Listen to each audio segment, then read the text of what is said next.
I loves me some 1 degree of Chunky B.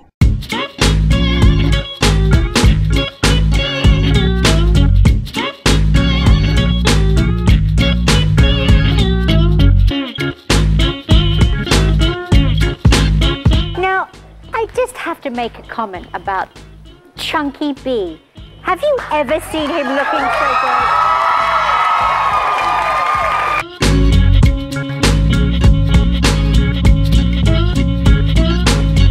The panel then includes actress Lady Kazan, comedian Chunky B, and Playboy TV host Julie Strain. Chunky? What was the question?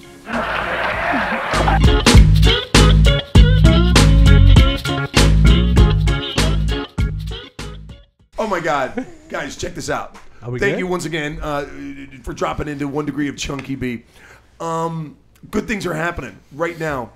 Mark Pontius, the drummer from Foster the People, happens to be, I like him, but he thinks we're best friends. So he's in the garage of love. Wizard, just cut right to him and his girlfriend Caroline. Right there. Look at that. Look, where are we now? We're in the garage of love, dude. This is crazy shit. Caroline walk up. You know something? You're with the drummer that's super popular, but who gives a shit? What's up with you? How are you? I'm good. I'm really good. Yeah. I love the fact that you busted out your leather, and I knocked on your door because you know something. How cool is this? The drummer from Foster the People, Mark, lives across the street from me. Right. All right, how cool is that? You're welcome. You guys going out dancing tonight? Yeah, we are. Where are you going? We don't know yet. We're gonna kind of travel through. The thing is, it's in LA, or at least on the West Side. It's hard to find a good dance club. Like good. I mean, we like to dance to non-top 40, non-electronic. We like some old hip hop or R&B, like that kind of thing. Sure. And it's actually pretty hard to find. Yeah, you're seriously limiting your options. Yeah. There. So it exists, but you kind of have to like bar hop. So we're planning to go to a couple different places to find. Now, are you tweeting your friends? Are you in communication with anybody? Or are you guys rolling solo? No, yeah, we, well, even since the last time I was here, I'm now off Twitter and off Instagram. I've like ditched everything. And so did she. She actually made a vow. Like when I did it, it was a big thing. It was like kind of hard to do. And I was like, I just feel conflicted. I want to do it. And she was there with me and she was like inspired. So she did the same thing. We both did it together. Yeah, right on. And you know something? I applaud you, but I've got to stay on it because I've got a fucking podcast. Of course. And I like, you know, I applaud for people like you doing that. And I think that it's like an important thing for a lot of people. But for me, it's too much. Right. But you don't need to focus on that because you got people that do everything for you because you're a rock star, bro. But besides but they don't do everything for us. Yeah. No. I'm telling you. And do you mind if I bust out to a story real quick? Because I know you want to. I want to talk to you, but I want to say something to you. Okay. Check this out, people. 1 degree of Chunky B. I was at Jazz Fest. Second weekend of Jazz Fest. It was the beginning of May. All right. Bruce Springsteen is playing at the fairgrounds in New Orleans at Jazz Fest. Who cares? So is who gives a fuck? I say who cares. Right. And then you have Foster the People on the other side of the track. Thank you. I'm going there. Not the other side of the track like the poor guys. No, other side of the fairgrounds, the horse track. Right? And you're playing at the oh god, it's a new name. It used to be Gentilly. I'm going old school. But check this out. My quest was to find my neighbor. All right, and I knew where he was. He was on stage in front of, what do you think, 40,000 people?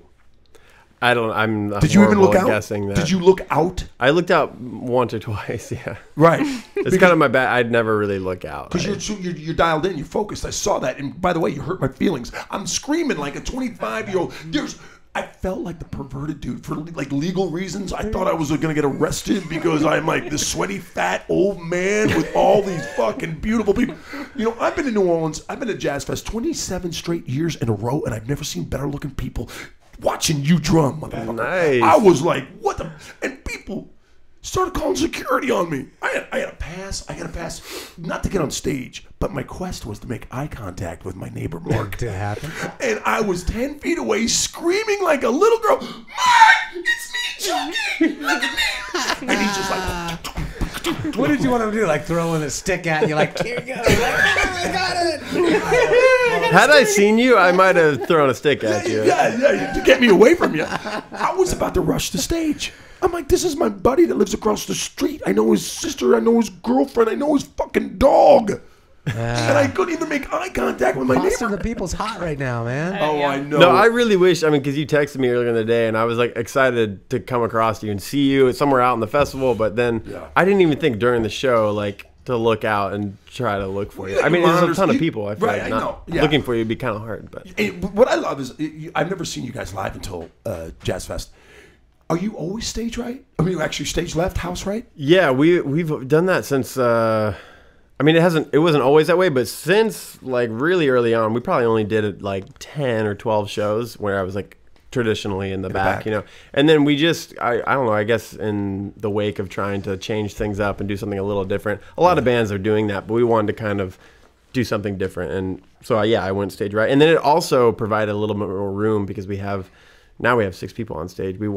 That provides a little bit more of a palette for people to stand around and, you know. Okay, I have a crush on your singer. You do? Yeah. Who doesn't? He had that cute little white T-shirt on and just like singing, and I was like, oh my God, look at how cute he is. and I think that's when I got arrested. And rightfully so. I wanted to give him a piece of candy and ask him to jump into the van. But last time he was on, they were getting ready to put the new album out. The new album's out. I think it came out in March. Yeah. And how's it going, man? It's going really good. You know, we just got back from a short little run, our first run in promoting the record. We've been out for almost a month now. And I'm actually only back for like these 2 or 3 days. And then we finish up on the West Coast doing a couple festivals, Sasquatch and all that. Yeah. But it's been really good, man. It's actually, I mean, we sold more the first week on this record than we did on our last record. So that was a nice surprise. And the shows are selling really well, and there's a lot of hype around it still. So when's the second single coming out? Because I know the first single's blowing up. It's actually already out, believe it or not. It is. Oh no, it's not blowing up. Well, are you afraid of what they call the sophomore jinx? Because you guys hit hard with your first album. It's blowing up already. It is blowing up. But I mean, I think we talked about this the last time a little bit. I mean, of course, every band going into that realm is like, you think about it, you know. I think we were very quick to like squash those feelings about like having any kind of hesitance or like nervousness about it, because I mean, we've always been really adamant about focusing on the music in a pure form as much as you can. And so I think that we were aware that was coming, and we kind of always just pushed that away and you know, sheltered ourselves off in a pure place if we could. Do you think of your band as like maybe a little different than other bands that are growing like you? Because you guys seem to have a genuine friendship for each other, a respect and loyalty to each guy in the band. Is it that huggy and fluffy backstage, or are you guys motherfucking each other? It's pretty friendly backstage. I mean, I think I'm not saying we're the only band that does that. There are bands that do that. It is known, like, of course, in rock and roll fame that, like, bands break up because they hate each other. Yeah. And I don't think we're anywhere near that. I think we have, we were lucky to build the band as friends before and build that, honestly, in a place of, like, we were playing music just because we had other things going on, but it was like, oh, this felt good. And so it was very pure, and then it kind of blew up, and we were able to have that strength and that foundation to build on. So it's stayed that way, and we've added some guys that we've been lucky enough to just add the right equation of dudes, and they're really, like, everybody gets along really, really well. And so, I'm not going to say it's like all happy and dandy backstage all the time, but that's just like, I mean, the way you get in fights with your brother or sister. It's the same thing. Which guy gets on your nerves the most? I'm not. Can I ask a question? You're bouncing off the walls. Caroline, are you just beating them off of him or what? I mean, how do you get? Do you get in between? How does that work out? I don't beat him off. No. Whoa! Where are we going? Where are we going? Can you mark that soundbite for right us? there, right on. Nicely played. That was good. Caroline. You know what I'm saying? I mean, there's just got to be just women throwing themselves at these people. How does that work out for you? Does it happen? I mean, Be real. I mean, this is an honest podcast. Yeah. The garage of love. Going after your boyfriend, and how do you handle that? Are you jealous? No. Look, it doesn't happen as people aren't as easily. I don't know. They don't access him as much. Like I'll go on tour sometimes, and it's not like And most of the time, you know, it can be a little bit of a younger I felt that audience sometimes, but yeah. I don't. It's not. First like, of all, hey, Caroline, can I jump in? Yeah. And here's what you're not saying. Your dude's rock solid. That's why you don't have to worry. Plus, I don't worry. Smoking hot, babe. Smoking hot. And a rock solid dude. I'm about to throw up in my mouth. Okay? I swear to God. I swear with to God. envy? Yeah, jealousy. You're going to throw up with envy? Jealousy. Way to go. There are moments like, you know, of course, anyone in a situation like this, there are moments, but it's never been an issue. Yeah, because he's rock solid. I want to let you know what a crazy fucking fan I was at New Orleans. I was hopping fences. I dove into like an audio truck and acted like I was like moving equipment around. Then even you know the backstage where the ramps were coming out of the semis with all the fucking. I walked on a ramp. You know, and you said you had your cell phone. You were faking conversation. Did your vest? Do you have the vest? I didn't have the but you know, I was. I'm proud to say I was over at Mark's house today. Right. Delivering some Venice duck beer. Oh, nice. Yeah. Thank you, John Henry. Yeah. So Christian. I'm sitting there. All I want to do, my goal, my quest. I know we talked about this, is make eye contact with Mark at Jazz Fest because that's my backyard. He was playing in my home turf. That's your Even town, though I don't live in bro. New Orleans, but you know, 7 years in a row. So I'm like, I'm walking on stage. Dude. And then everybody that I knew I didn't have the right pass, but I give him the finger. This finger, I'm like, yeah. I'm going on stage. What? We got problem stage left? All right. You should have brought some mics and some wires and just. Something next year we're doing. Miscellaneous. Yeah. Oh, I like what you. I mean, sometimes that's all you have to do to get. Yeah. You guys. A lot of those like Not security hard. guards, they're just kind of like, oh yeah, you look like you know. Yeah. You guys are playing the Weenie Roast, right? Yeah, we are. That's super cool. Next couple of weeks. I've never been, man. I've always wanted to go to the K. I wish we knew somebody in the band. What is it? I keep doing that. I slam the table. You're excited. Yeah. Okay, it sounds like it's a rookie fucking move. earthquake. It's a rookie move. What does that mean? Okay. Don't. All right. So, are you how excited are you for the future of your band and where you're going? Because you're so young, you got nothing. You know, this is just a start. You're launching. I'm excited. I mean, I think the reason I was even in the beginning like interested in being a part of this group was that there was a lot of promise in it. I mean, the group is really great as a whole, and Mark Foster is such a great artist in general. Like, the first record was made off of a lot of his previous work, sure. And the second record was a conglomeration of all of us working on it. But I think there's a lot of promise in it. I mean, I believe in it like pretty wholeheartedly, and even at times of doubt, like if I fall back on that, like from when I originally got into it, that was the reason. So that is like, I think I stand on that most times. Am I allowed to talk about what you talked about off microphone about you relocating? Is that too soon to talk about? Yeah, maybe. All right, well, I got a secret. What up, motherfuckers? What are you drinking? We're trying out some new drinks tonight. I early on when I started drinking, I didn't start drinking until I was 21. I was actually I was a good boy. And I got sick off of drinking gin with my sister because my sister took me to some party and they were like, well, I don't know. I was like, oh, gin, yeah, blah, blah. And I got horribly sick off it and have never touched it since. But in the last year, tried gin somewhere and I really enjoyed it. So we had some gin in the house and I was like, let's try to make a gin You're sipping drink. On gin? That's cool. It's not straight gin. It's like a very juice. It's a gin, and we got creative and looked up some cool cocktails. Well, you guys are not drinking the same cocktail. No. What's this, Caroline? It's gin champagne. Wow. Elderflower liqueur, right? Yeah, and lemon juice. And lemon. It's called a something 77. I want to taste it, but look the other way. I'm gonna slip a roofies in here. What is this? Speaking of which, how did you two meet? That is shady. I was in a truck trying to sneak equipment into a show, and I got in. Is that real? Yeah, that's real. You snuck in. That's good.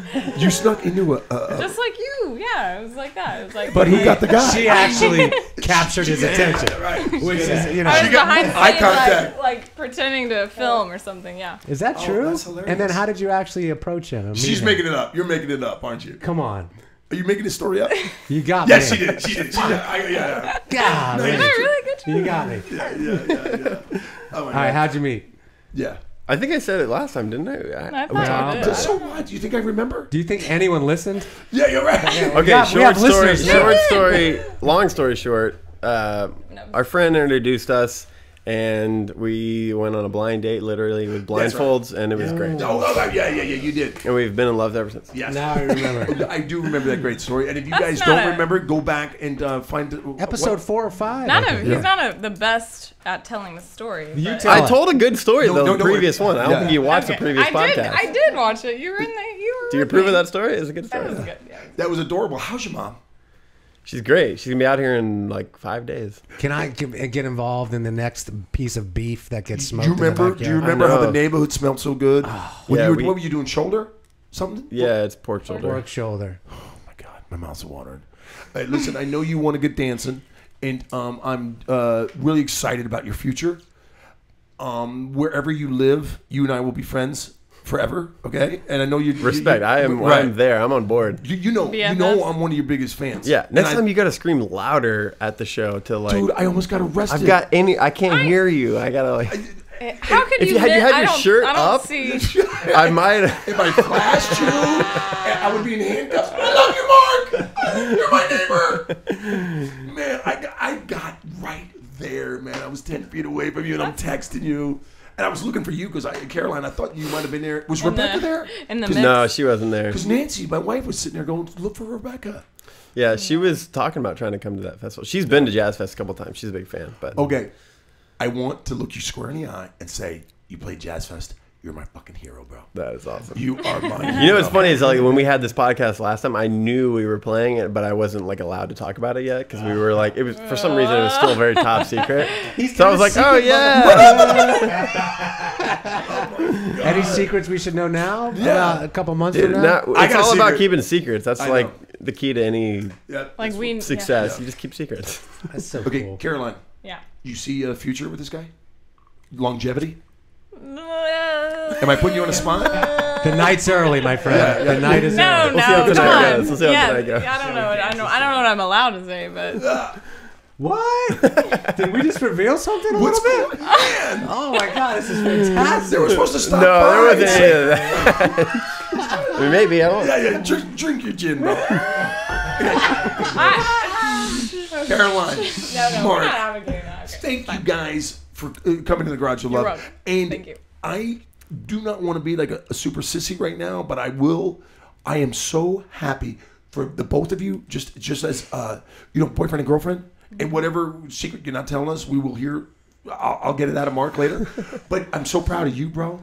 And I love the fact that the bottom line is you're a really good drummer. Oh my God. Thanks, man. Yeah. And I just saw him on Fallon.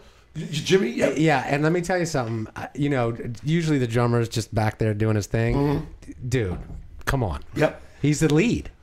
That's just because I had a white shirt on. Everybody else was wearing black, and I was like, I'm gonna wear white tonight. Yeah, so I can stick smart out. move. Yeah. Smart fucking move. But dude, I think you should go with the American flag headband with the matching wristbands and the cutoff jean shorts. That's all I'm saying. Stop. You're making me have to have a mustache. 1981. You're making me moist.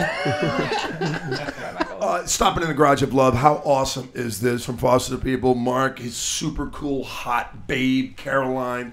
Thank you, Wizard of the Knobs, Travis Spencer. Across the table of awesomeness is Gary Adler, executive producer. My name is Chunky B. You're watching 1 Degree of Chunky B on chunkyb.tv. Thank you.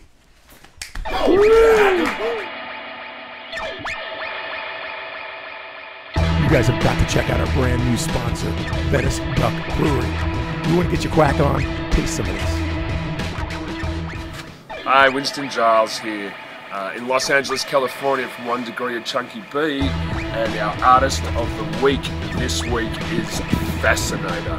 Australian Johnny, now out of New York, and the song's called Mr. Caterpillar.